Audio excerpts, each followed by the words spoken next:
Have you come to make your offering to Cook?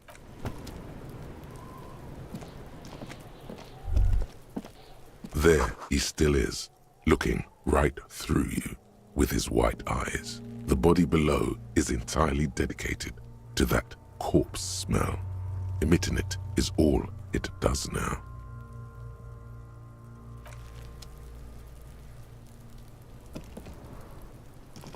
There he still is, looking right through you with his white eyes. As you breathe in, the odor comes over you. It's a smell of the mind telling you to run, and your stomach to wring itself empty. With your hands at your sides and your eyes squinting, you stand in it. They do after 7 days, yes. We are deep in decomposition here. The man before you is naked, but for a pair of underpants and enameled boots. His skin is greenish, marbled with decaying veins, and blotched by lividity. A fading web of tattoos covers his chest and shoulders. The cargo belt used to fasten him to the branch above appears industrial in strength. We should have a look at that belt before we even consider taking him down. It looks worrisome. His eyes are milky white and blind to the world, protruding comically from their sockets. There is no one home, just subaquatic terrors there. Dark brown hair grows on his head. His face is ready to explode from the organic processes inside. The death's head grin has passed. What remains is an unrecognizable mess. Underneath the curdled meat there is an expression, not carried on his features, but below, inside, an expression of pleasure. This man was experiencing joy at the moment of his death.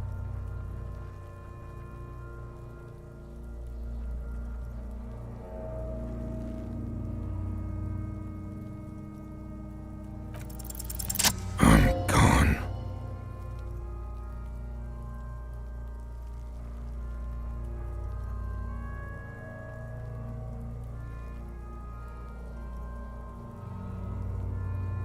Into the wild pale yonder. In the past, way out in the west.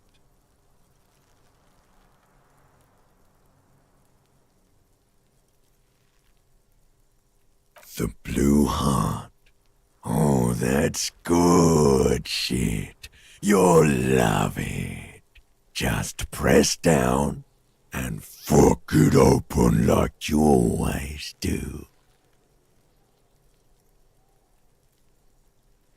Fuck it hard. Corpopo the clown. He means force.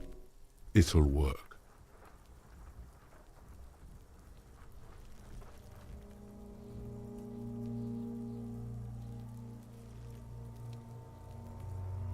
I'm a joke.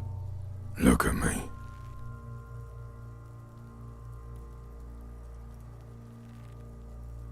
A killer. A motherfucker. And a killer. Takes one to know one.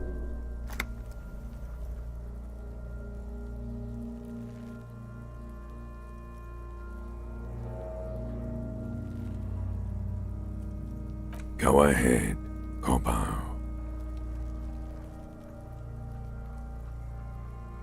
What do you mean? It's the power of your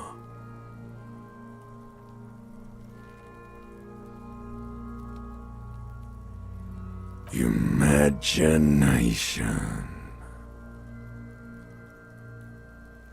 Yeah, man! Don't be crazy! Inanimate objects and dead people can't really talk to you! Your wild imagination is doing this.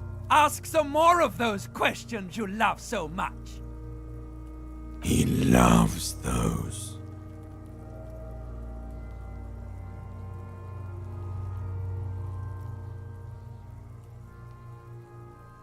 because you're a copperoonie. Look at all of them go. Do you want more questions? Coming right up, copperoonie. This is getting upbeat now.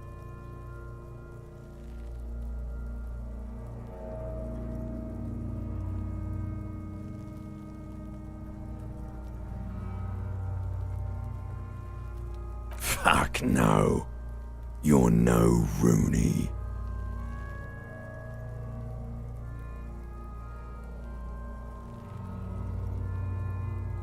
Between you and me, your name is probably Harry.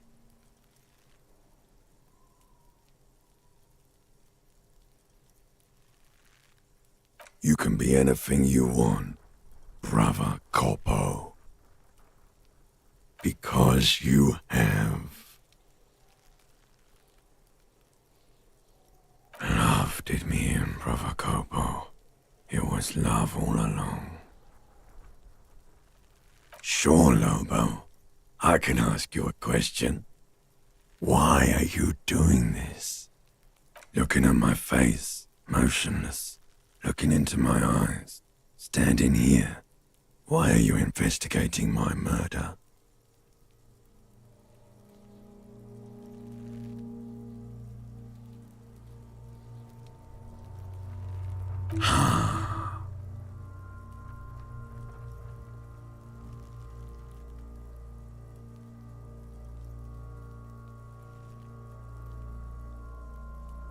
Something is on its way. Something hidden. It's coming. A miracle from the northwest, and it's almost here. You can feel it in the air, on your hands. The cold spring air smoothing them over.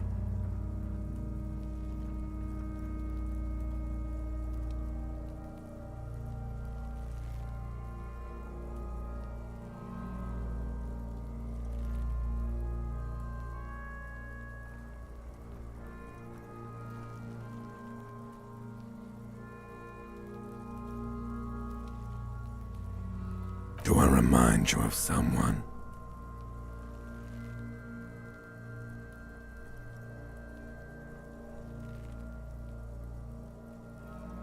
There you go.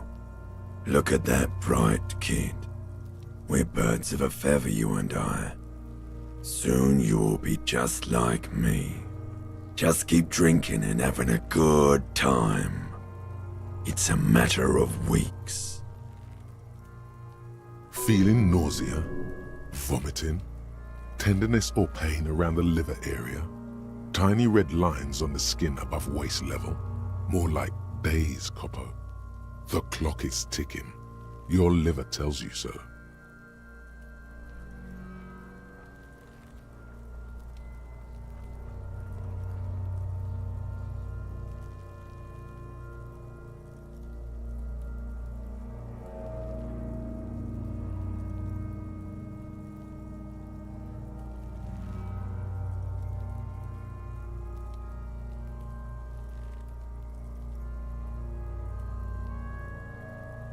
Maybe I was getting my rocks off.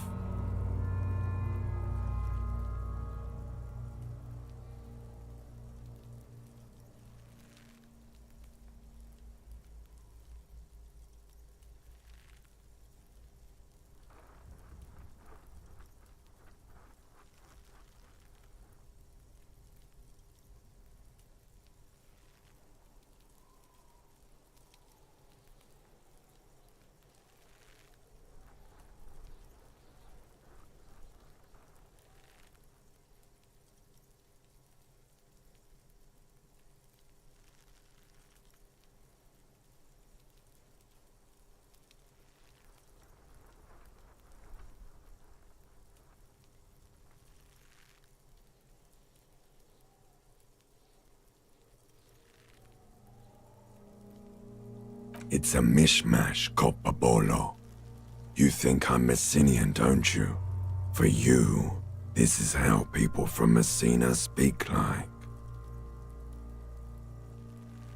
Well, I'm not from Messina, am I? My hair is too light a shade of brown. Trust your inner racist.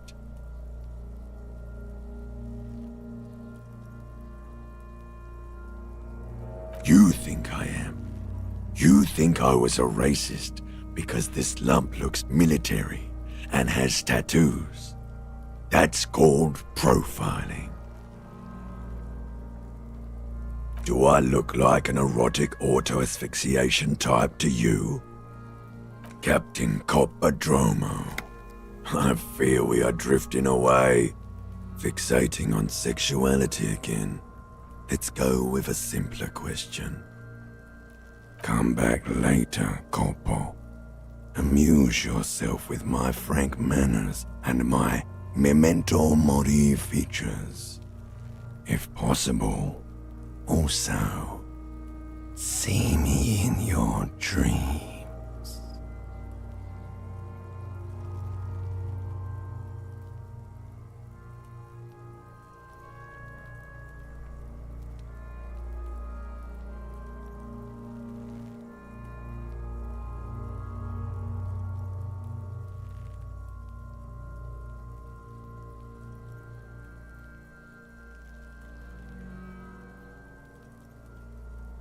An intricate web of blue lines stretches across the torso, from the right shoulder to the solar plexus.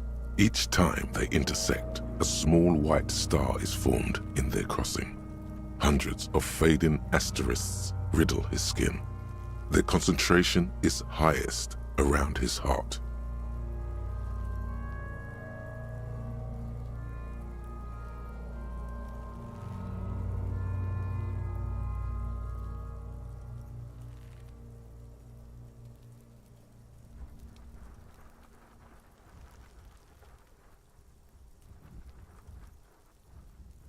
His corpse is marked by stars.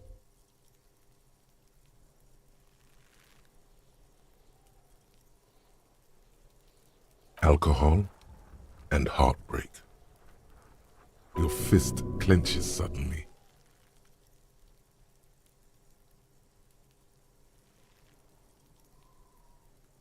Decay is creeping on the tattoo. Already, most of the canvas that's holding it has darkened. Now, it disintegrates slowly, letting out a stink.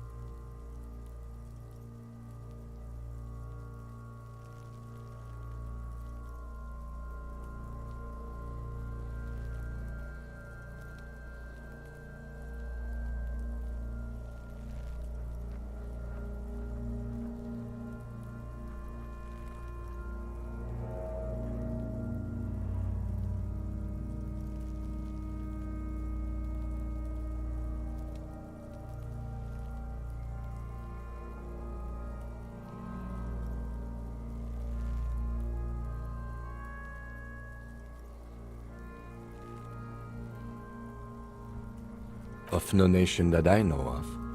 If anything, it reminds me of religious illumination, last or penultimate century. Men who live harsh lives often turn to innocentic worship. But which one? I see no trace of a humanoid figure. The pattern does not stir patriotic or religious sentiment in you. What it does is speak to the wounded, limping animal, the male in particular, unable to communicate in anything more than grunts. It's impossible to tell if its advice is right or wrong. So am I.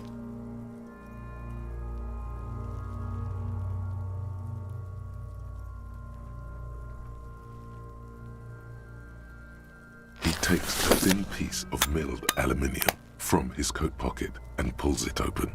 Sounds like a sword being unsheathed. A small lens appears, some sort of camera. Shit, Kuno! What the fuck is that?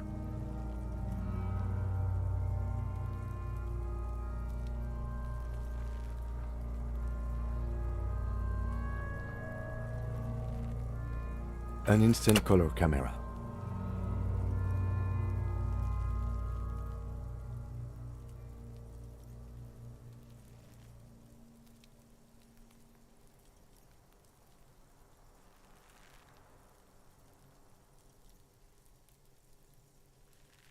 This is the first time he openly acknowledges the kid's existence.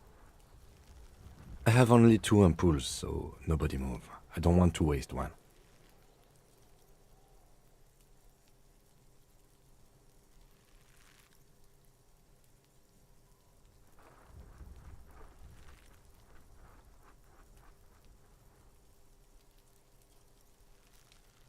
A sound, a shrill flash, followed by the breaking of a small ampoule of glass. You see streams of color pour onto the thick, glossy piece of paper, rolling out.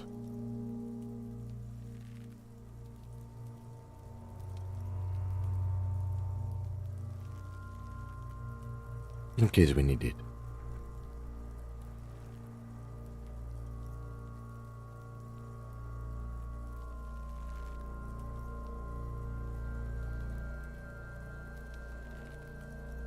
It contains insight to the victim's person.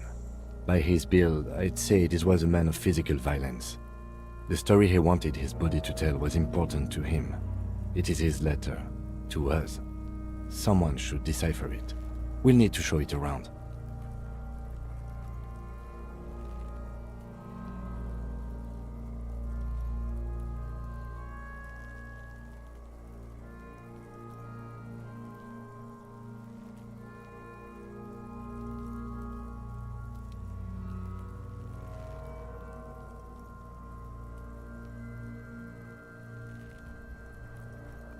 Sure, just don't lose it.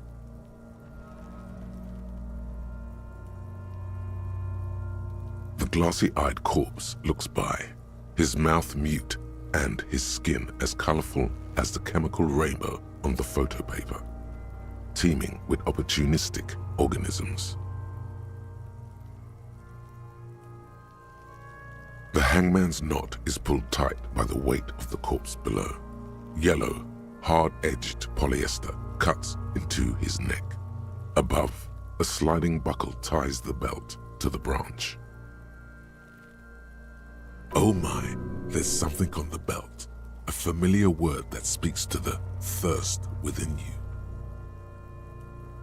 Vermilion, in yellow letters, along the length of the twisting cargo belt.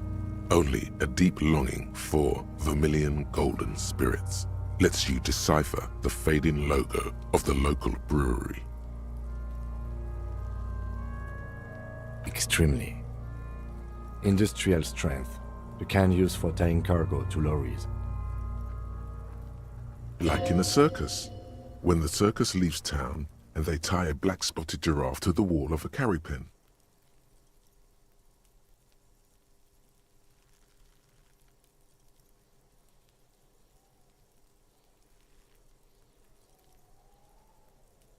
Yes, it looks like they use whatever was on hand, paying no attention to not incriminating themselves.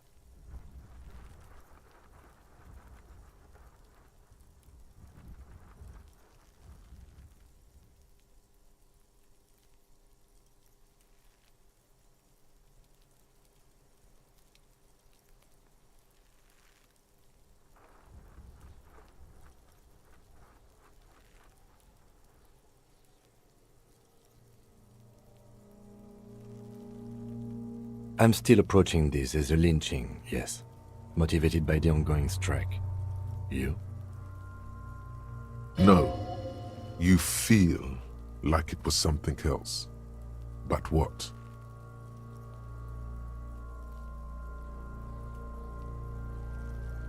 Yes, it often is. This bell worries me.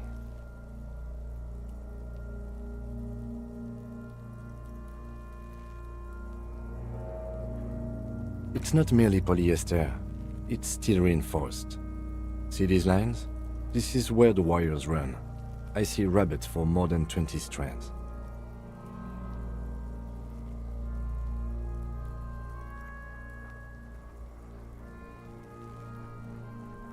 This makes getting him down much more problematic than I had assumed. A noose is one of those things that's easier to use one way around.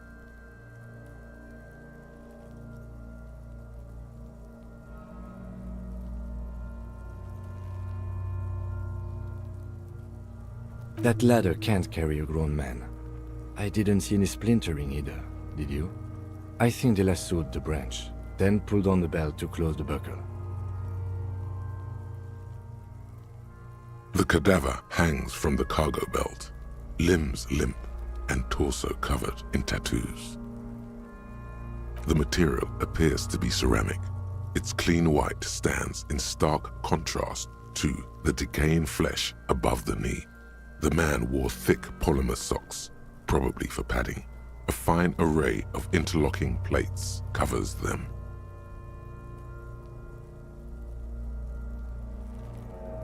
Delicate and fragile, they feel alien to the world around you, out of place somehow. These are clearly not boots. They're armor, possibly part of a larger set.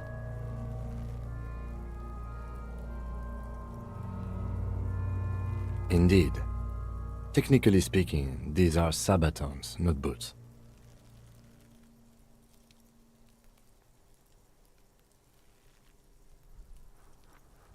Ceramic plate. Zirconium dioxide, most likely. This is where the make would be. Under the heel.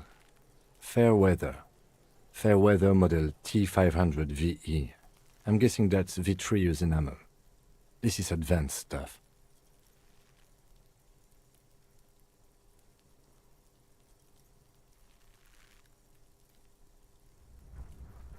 Piece by piece.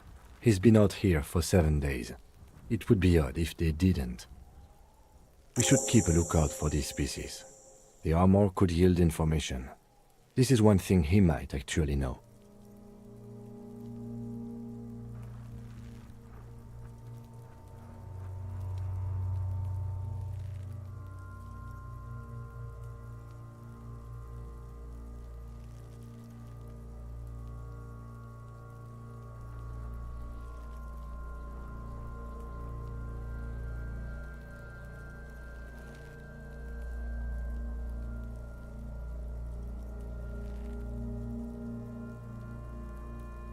If you wear those pieces, it will help me protect your mortal coil.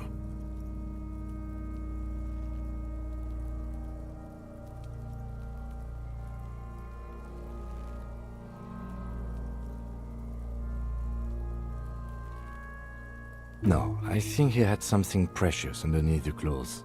They had to remove the jeans and shirt we found to get to it, and this kind of armor is often worn under fabrics.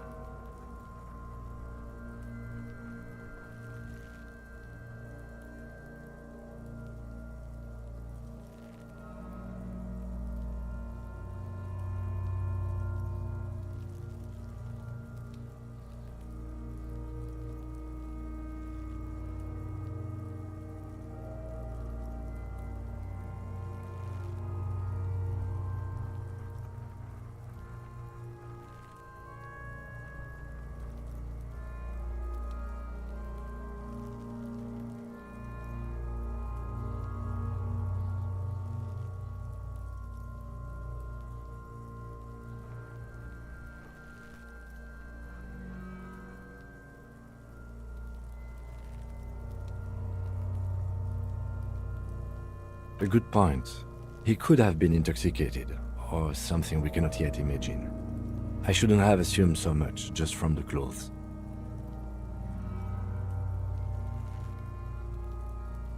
What was that? Was the lieutenant just impressed by your unintuitive guess? He was. Why else would he call it a very good point?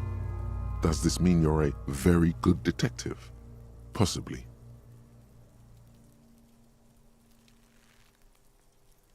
It is. It's expensive.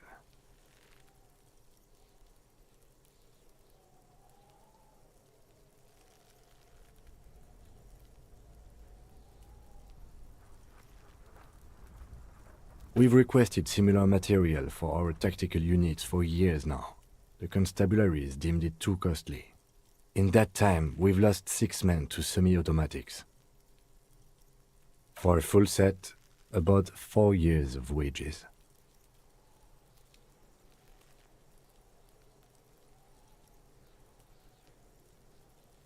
By catching, do you mean, let's not log them as evidence? Let's steal them? What was that about the constabulatory before? You need to push some buttons if you want to recruit the lieutenant in a conspiracy.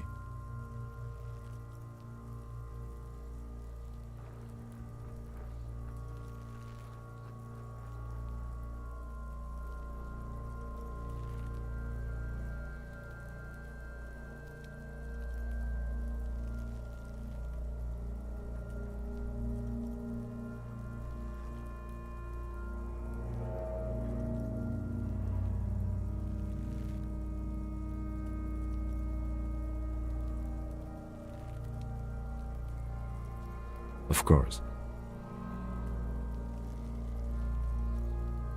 That's for us to find out. My initial report on the area suggests he was a security guard for the harbor company, but that's just hearsay.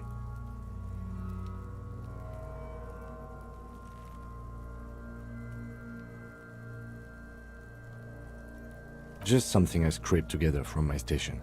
An area report on Martinez. I'm sure you did the same. He's not actually sure of that. He's just being tactful.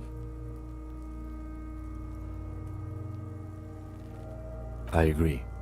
This equipment is way beyond what a guard can afford.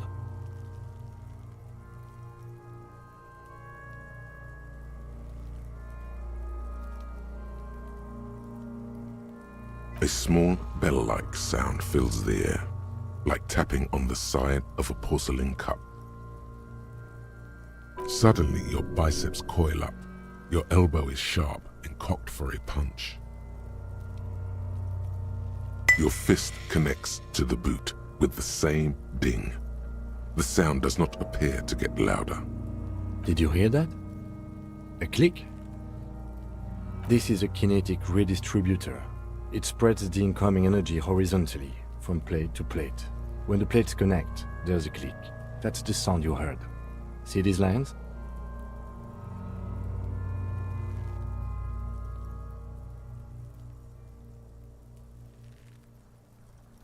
Faint, organic lines cover the plates where they separate into smaller ones. These plates then divide into smaller plates until there are hundreds of them altogether.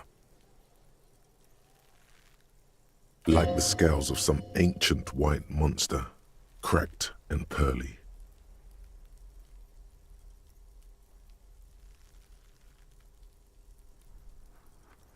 This feels dangerous. Are you sure? The stench fills your nostrils. As you push downward, an ominous creaking sound comes from above. Stop! Pig's gonna pull his head off.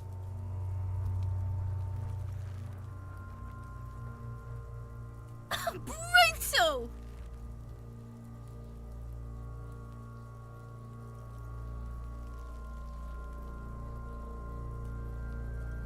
You're about to pull his head off. Do it, homo!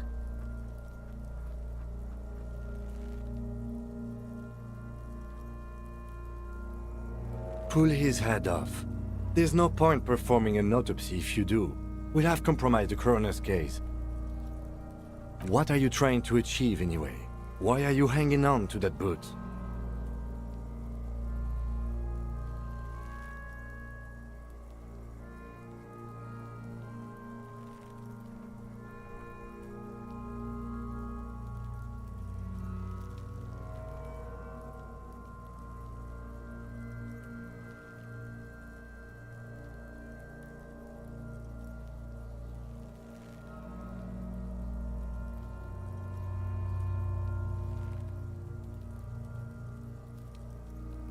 Maybe we should concentrate on what's outside the boot and leave what's inside to the boys at processing? Just this once. Besides, there's no way you're getting them off. All the organic matter in his body has been flowing down into the boots. They are fused to his feet now. Why do you think the locals haven't scavenged them yet? You're sure there's a way to peel them off, but first the body needs to be down. And second, it would probably be better if the lieutenant wasn't around.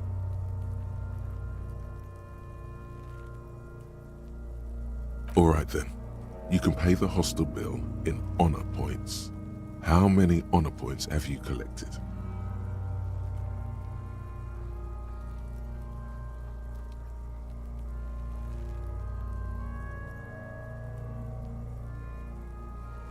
Processing will take care of them. With the situation in the morgue, it will yield nothing. But we must pick our fights. Should we continue? The cadaver slowly twists on the cargo belt, his torso covered in tattoos, and extremities blotched pink and blue. Of course. You have questions. Come back later, Corporal. Amuse yourself with my frank manners and my memento mori features. Are you sure we finished the preliminary examination of the cadaver? We might miss some of these things once he's done. The cadaver slowly twists on the cargo belt, his torso covered in... As you narrow your eyes, the monster before you blurs into a violent mess of green and pink. Only the lower extremities are pink with a dash of blue. His fatted hands, thighs, and his neck, just above the noose. The rest of the corpse appears dark green in the cold spring air.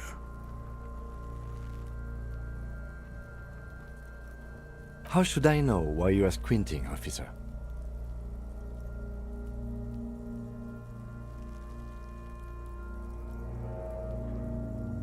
Oh. You are trying to assess lividity. The monster comes back into focus, an explosion of color, coursing with dark marbled veins. His stomach appears pregnant with something. Black liquid streams down his thigh and onto his boot. So, what do you think?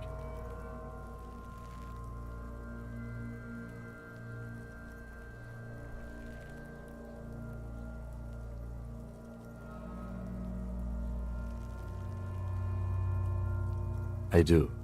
Most of them are post-mortem. Maybe even all of them. The delinquents have made our jobs harder with their little sport.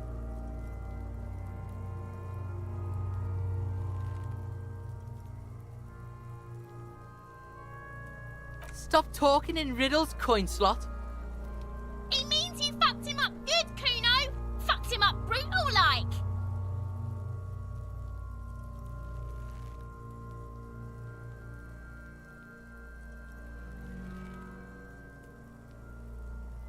A pool of blood and feces has eaten into the frozen mud below the man's feet. Purge liquid is dripping into it, drop by drop.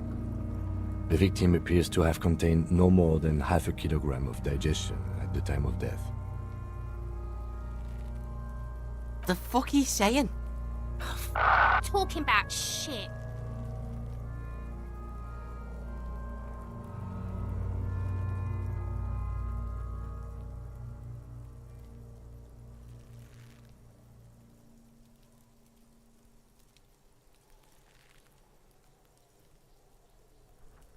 Did we?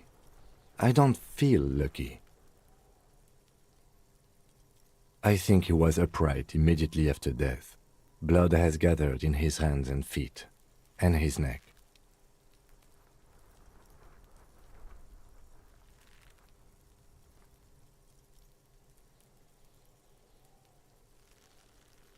The noose acted like a tourniquet, keeping the blood in his head.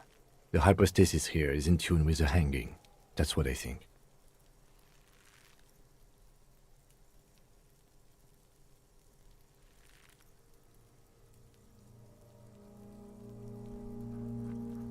There's always a chance. We should check for ligament marks on his neck to see if they're in tune with the belt.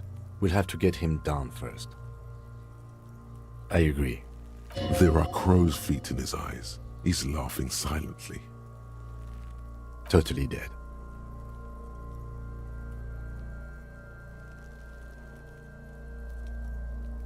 He is.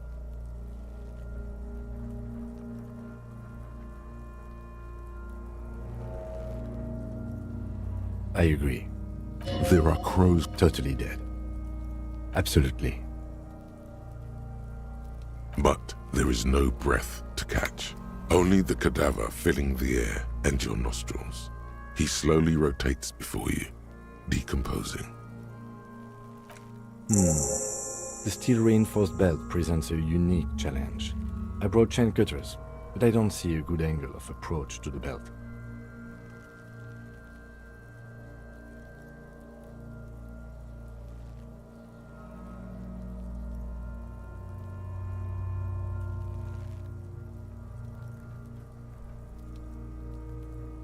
The cadaver is a good 1.2 meters up. Neither one of us can reach the belt without assistance. And even if we do, there's the question of cutting it.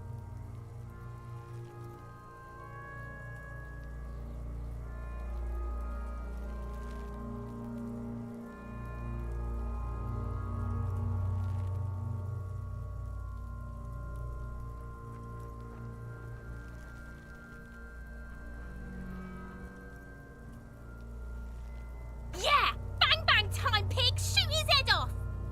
How?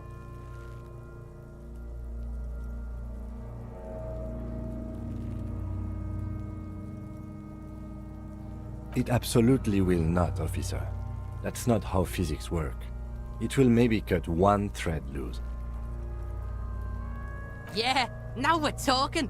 Entertain a Kuno with some shit. They'll miss! The pigs will miss Kuno! The lieutenant is undecided. On one hand, he wants to shoot some gun. On the other, it's an awfully stupid idea.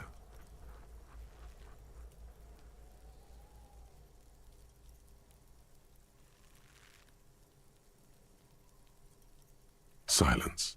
With his elbow sharp, the lieutenant unzips his jacket and produces a lightweight firearm. He drops a paper cartridge in the barrel, separates the scouring stick, and gives the cartridge 5 tucks. He then steps back and assumes the fellow's desk position, taking aim. The corner of his eye twitches. His finger is on the trigger.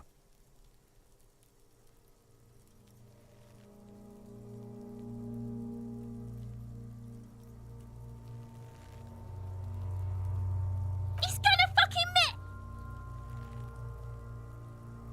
The kid's voice is drowned in a shrill blast that echoes off the walls of the surrounding tenements. A cloud of smoke slowly parts in the air as the lieutenant steps back and says to himself,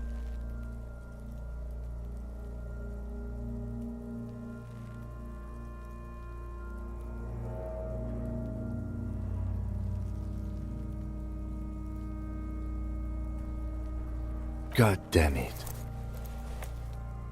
he feels bad about it. About his eyes mostly. Just having bad eyesight. Probably from a young age. Whatever you do, do not console him. Fucking idiot! Mukabat asshole! Kuno could have hit it easy, but then Kuno's not fucking handicapped, is he?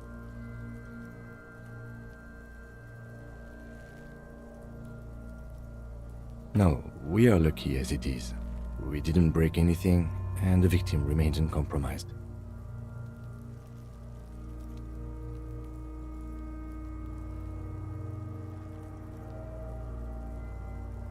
Any more mistakes could put us in an unfortunate position with the locals. We have eyes on us. I didn't do us any favors with that.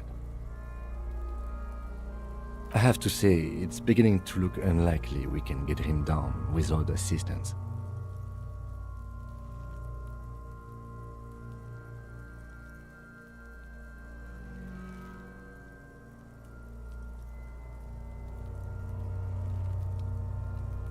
Climb up there and So there has to be a less risky way, with less falling down of trees. Climb up there and... So there has to be a someone else? You mean like the police?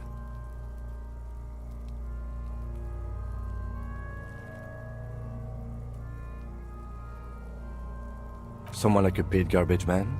Or a cleaning crew? I have bad news for you. That is a detective. I know it's hard, but I assure you, the others won't come to help us. And we have a growing sanitary concern here. We need to get him down, fast.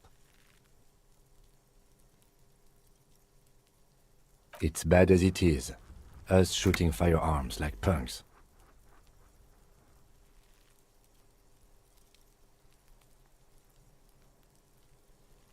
Go ahead, I'm not stopping you. Just don't lose it. They only have one gun! This is the sorriest pair of pigs Kuno's ever seen. Yeah, take it, you fucking banani poika! Take it and shoot yourself in the mouth!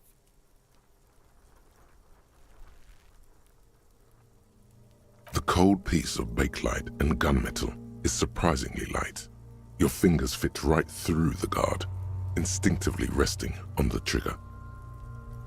The fuck are you waiting for, Kuno? Tell him to shoot himself in the mouth! Kuno is silent. Aggression gathers in the air. The trigger feels delicate and ready to break under your finger. The buckle comes into focus in your sights. You stand with your feet planted firmly in the ground and your left hand supporting your gun arm.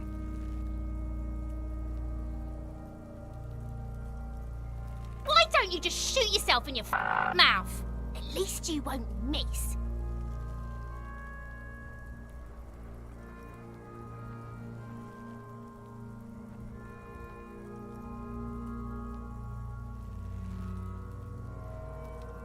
Your field of view narrows. The branch slowly moves, becoming entirely two-dimensional. The metal buckle glimmers, catching the noon light as the corpse slowly rotates. Look, he's crying. You gonna cry now, fucking faggoty?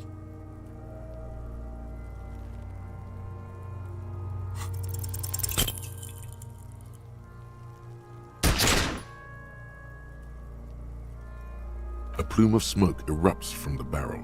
Your hand goes numb from the explosion. With your ears still ringing, you lower the weapon to see what happened.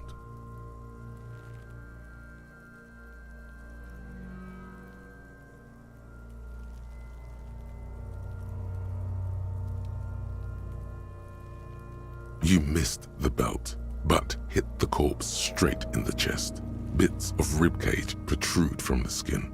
No blood, only a murky sludge dripping down his belly. The sudden stink makes your eyes water.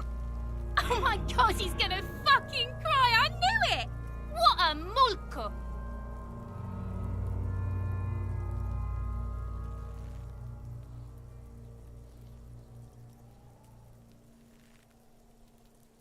The armistice is sufficiently precise, officer, especially at close range.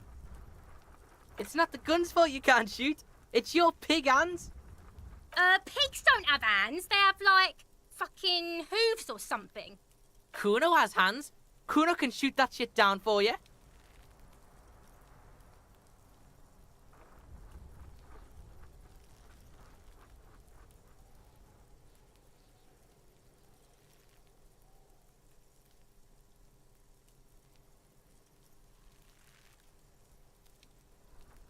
The lieutenant does not dignify that with an answer.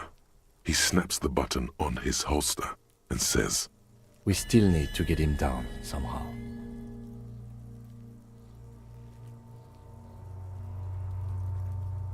The bad way. The way I didn't want us to. By asking the harbor for help. They have the tools and the men. If they put him up there, they can take him down too.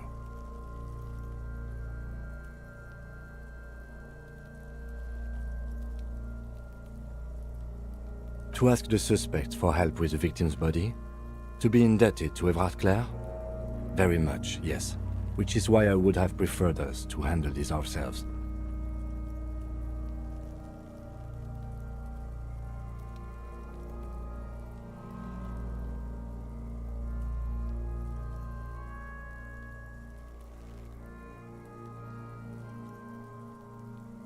Clearly we can't. Suck my dick, bitches!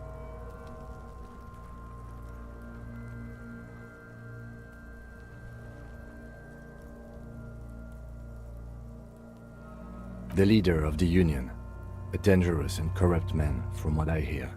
You don't want to owe him much. Yeah? Don't go being someone else's bitches. You're Kuno's bitches. From the gates, by negotiating or fighting. I'm unenthusiastic about fighting. Or we can try to find some secret third path. It's unlikely though.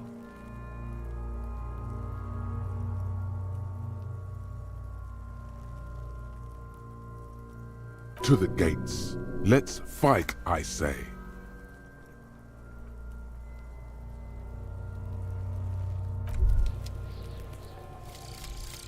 Lonesome, long way home. Here we go. Home awaits. Walk past Station 41 and through the market, past the Boogie Street spearhead to the other side of the lake, the frozen eye at the center of the district. Then past the video rental store on the corner. There, at the end of a street lined with pine trees, a small house no larger than a matchbox. 11 Voyager Road. You no longer live there. Those times are gone. And so are those people. Why did you come here? Why are you still here? And where's the dealer? You have to get back to work. That's all you have now.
Have you come to make your offering to Kuno?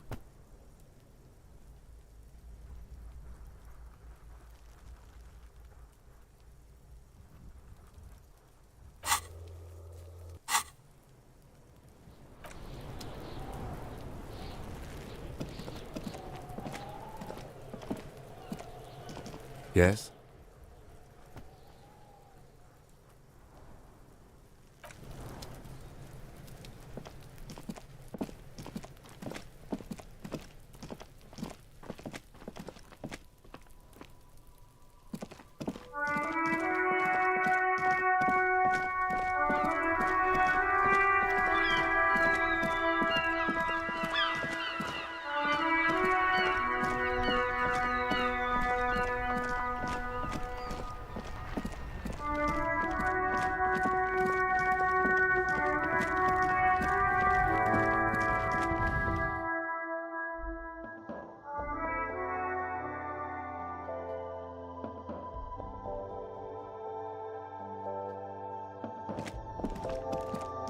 A colorful display of Again, I'm obliged to inform you that both alcohol and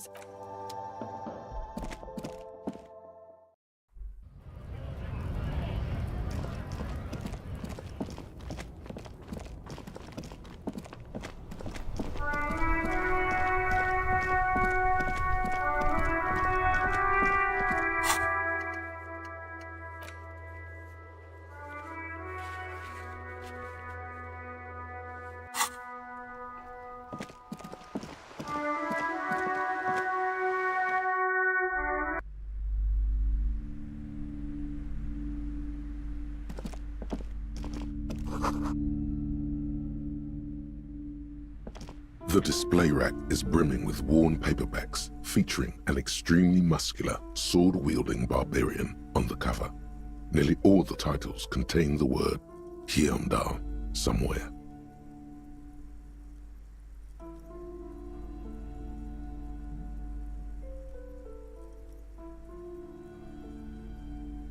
Rows and rows of Heimdall men blur your vision.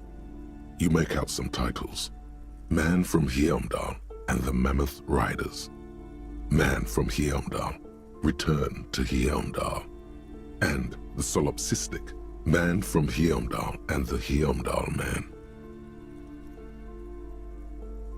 Maybe 100. Man from Heimdall and the sages at the end of the world. Man from Heimdall and the false god. Man from Heimdall and the scorched earth. Man from Heimdall, the Heimdall colonies. Man from Heimdall and the swamp beast. Man from Heimdall and the snow crabs.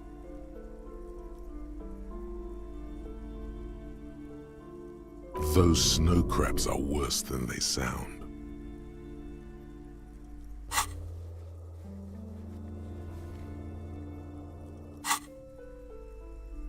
Not even close. Man from Heimdall in hell. Man from Heimdall and the forest of slaves. Man from Heimdall under the lake. A twinge at the back of your head makes you flinch. Your eye starts twitching. Your hand reaches toward a book with glossy cover art of the very muscular Man from Heimdall in chains, kneeling in front of a staircase leading to a throne. A woman sits on the throne, leering at the man.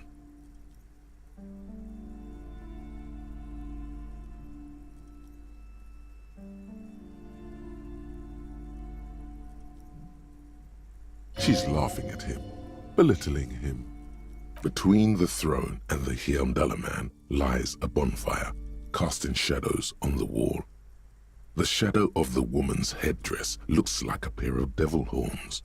The title reads, Man from Heimdall and the Devil Woman.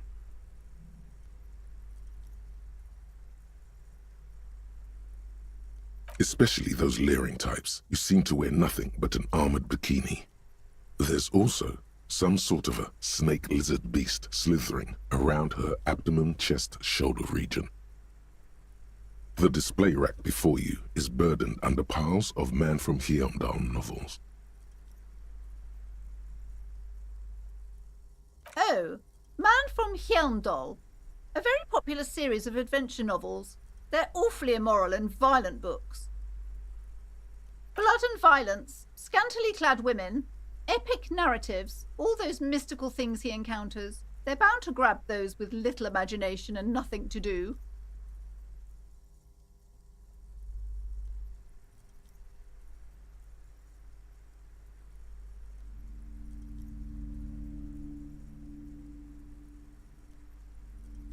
What does it matter?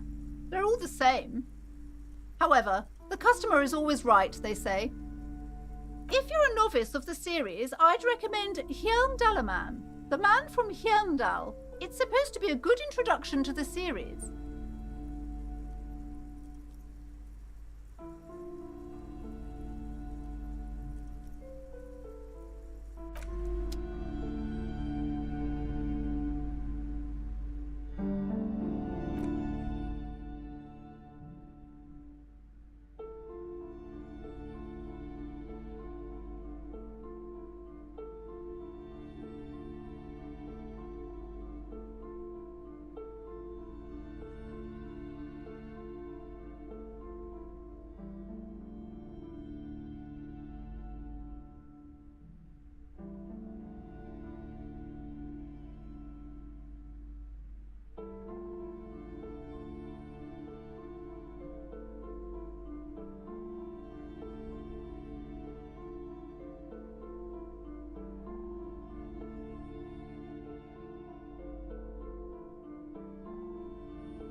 Hello, sir.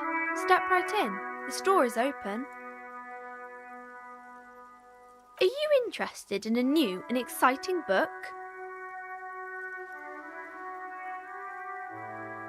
It's a bookstore, sir. We sell books, postcards, and some board games. It's called Crime, Romance, and Biographies of Famous People.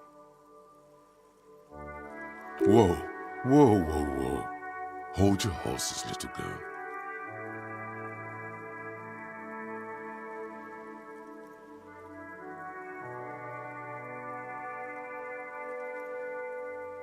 That is a book. They have stories inside them. It's like someone told you a story in a really long letter. A postcard is a small cardboard picture. You can write a few words on the other side and send it to your friend or beloved.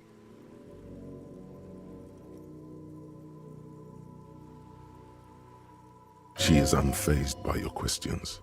She would consider it impolite to point out any perceived weirdness.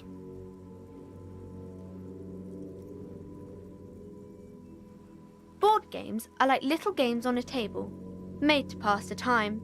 There are several different ones, but sailors here mostly buy cards.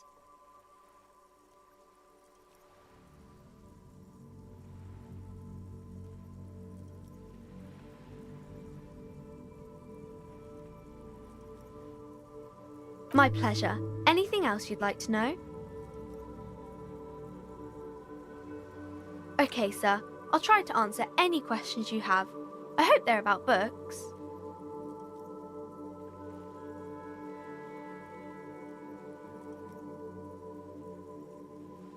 My name is Annette, sir. My mum, her name is Plaisance. She owns the store. She's inside minding the register or organising the stock. Feel free to step in and browse our wares. I'm signalling that the store is open. Otherwise, people might not know. They'd miss out on the crime, romance, and biographies of famous people.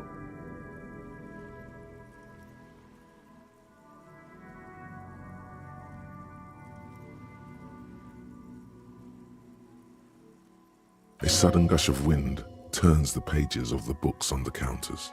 She covers her face, smiling, but she's cold.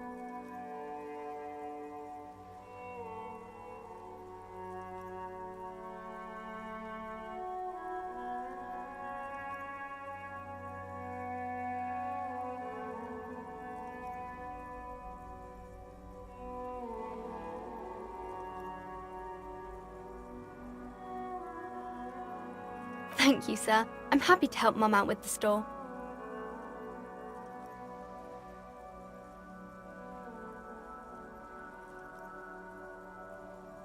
Oh, kings and queens and generals of old, or artists and writers, or musicians, those kinds of people. There's usually something extraordinary about them.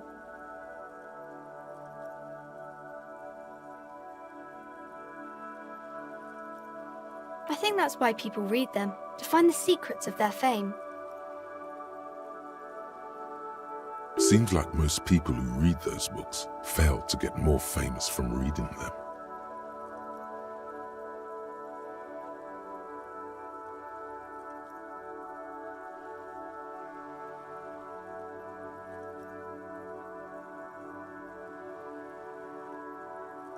But it does make the famous people more famous.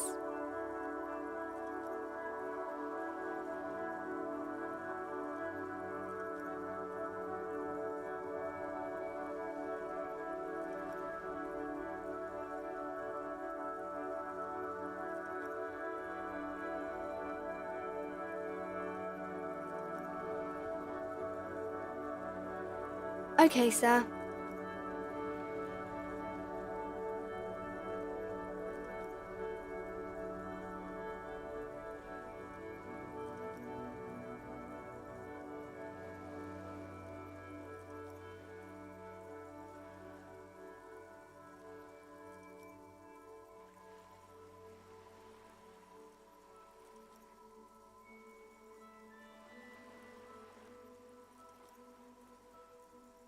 I do my studies at home at the moment.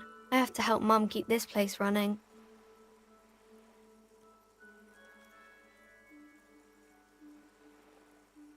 school? Well, mine is a big yellow building on Boogie Street, and the people there run it. They say it's a charity. The gale wind blows in from the coast, a wind of needles. It wraps itself around a building of brick and mortar. Somewhere, a clamour rings through the honeycomb of classrooms. Remorse, the parquet of assembly halls, the rows of stall bars are growing cold. The corridors stand empty. A girl's voice somehow finds its way through this strange feeling. You haven't heard a word of what she's been saying these past few moments. You only hear. Mum says it's necessary to do both because it builds character. Mum says a proper worker is dutiful. That's how you get ahead in life. You succeed. Mum says it's peachy. She was a little afraid at first. There's talk about this house being cursed. Behind her, the window has been boarded up. You sense the boards creaking, twisting for a second, and some kind of doubt in her tense shoulders.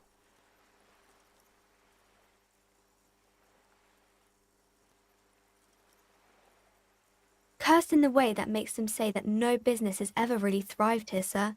That they all go...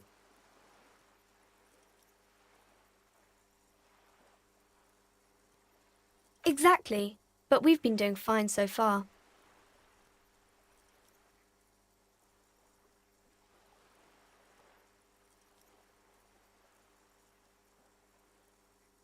We can go into the bookstore and ask about the case, but I don't see much more to look into here. Yes, please do look at our wares inside. The postcards and board games you asked about are also there, sir.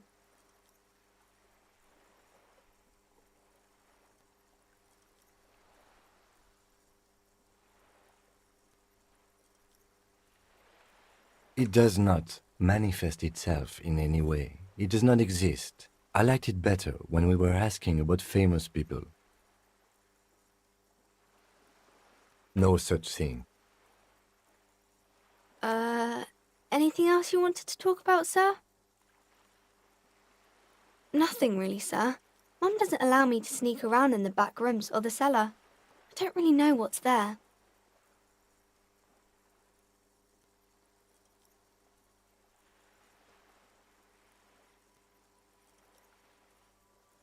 Maybe I can tell you about some of our books instead.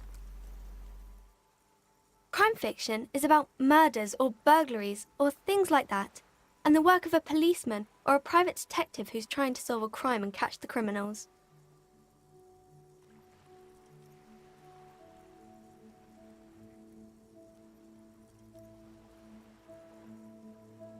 It's exciting to people, I guess.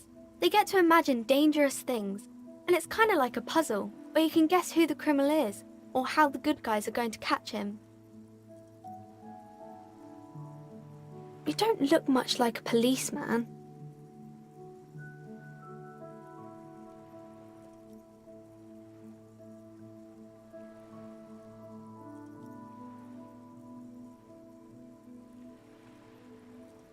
Didn't mean to offend, sir. Sorry, sir. It's just that you don't look like Dick Mullen.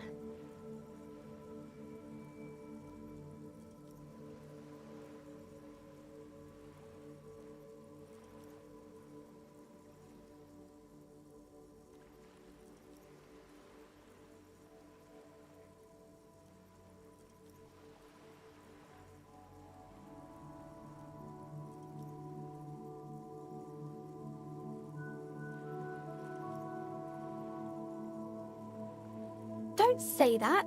He's not even real. You're real.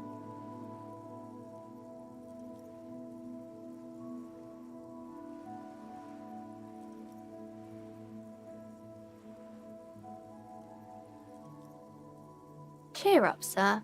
It's much easier being a fictional character. He doesn't have to deal with real things. Maybe you can show me some real deductive police work, sir. Like in the books.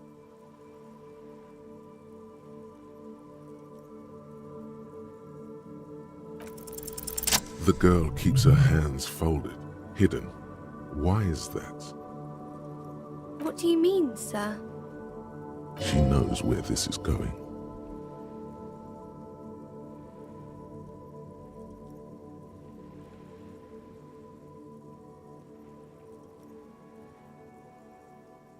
She looks around anxiously. Her hands remain folded in front of her. She doesn't want to show them. The lieutenant stands by, looking at the two of you with little interest. A facade of true professionalism. He is far more intrigued by the situation than his poise reveals. She brings out her reddened hands, her nails frayed, nearly chewed down to the flesh. And you knew this from me keeping my hands folded?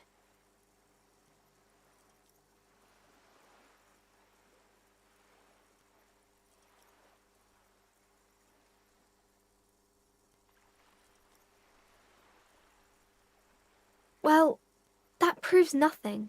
Anyone could do an easy deduction like that. She actually is impressed. This is more like a defensive reflex.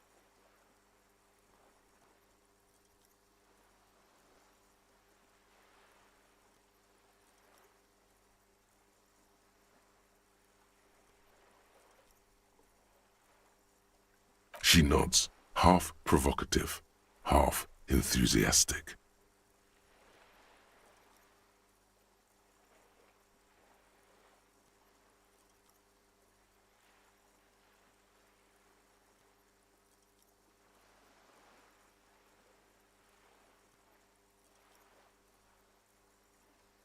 Maybe so, sir.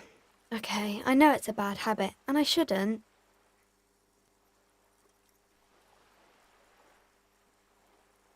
It was okay, sir. There's more that can be achieved here. Ask her to do the same.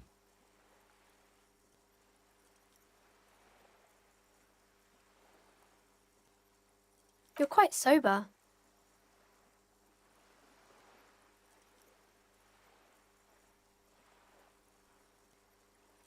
The lieutenant does not flinch at the comment. He does not flinch even a single bit. He is intensely not flinching. It takes effort.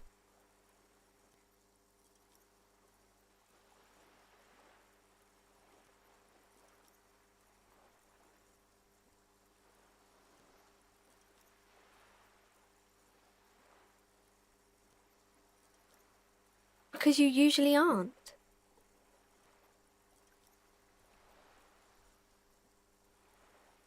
I sure hope you are, sir. There she stands, swaying on her feet, assaulted by the early spring breeze. She smiles at you. The whole situation suddenly feels familiar, somehow.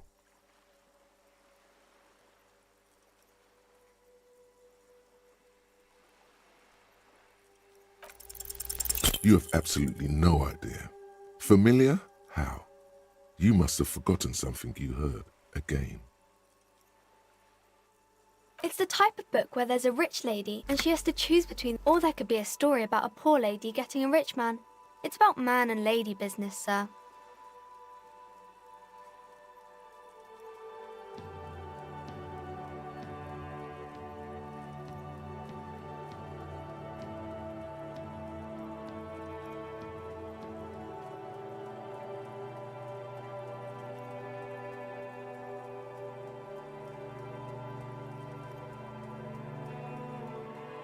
I haven't read many of those. Maybe you should ask Mum.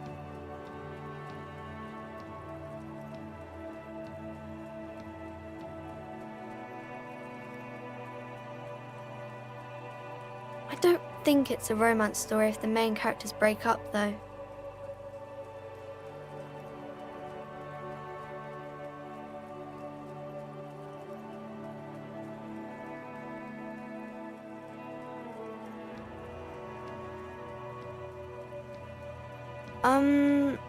No, I don't know. You can take this. Blossom like a pain flower. The girl is at a loss for words. She shifts and sways on her feet, looking confused and uncomfortable.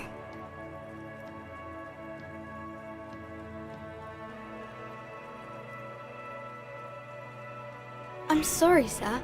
I don't know how to help you.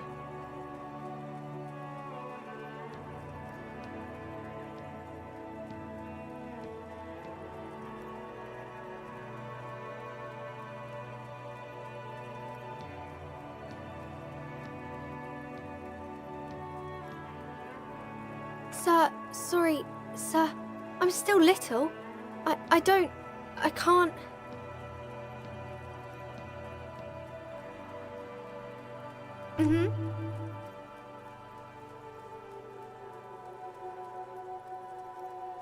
That's really not a proper romance story. That's more like everyday life.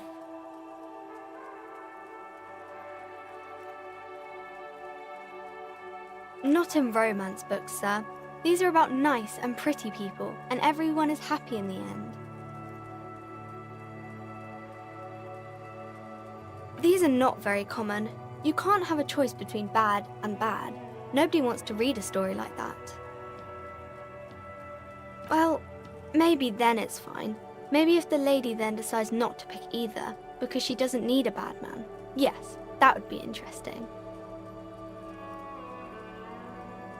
It happens, but usually the guy gets rich in the process, or should actually be rich himself, but has lost his family property unjustly, like during the revolution or something.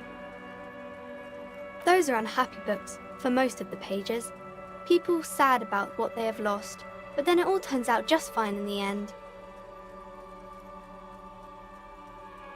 Maybe some about other books?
What did he just call you?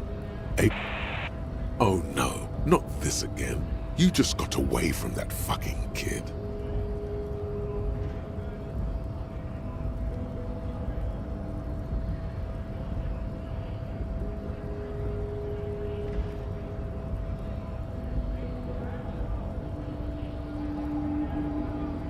A kind of a worm, content with mere survival. They come, they want to do our job for shittier pay, screwing over both themselves and us. Everybody loses.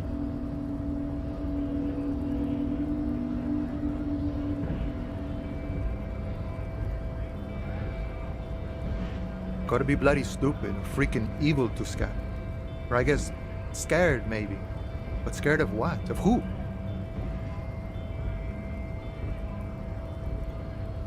Personally, I'd rather beg than scam. If the gentleman shouting on the street came begging, maybe they'd have gotten something.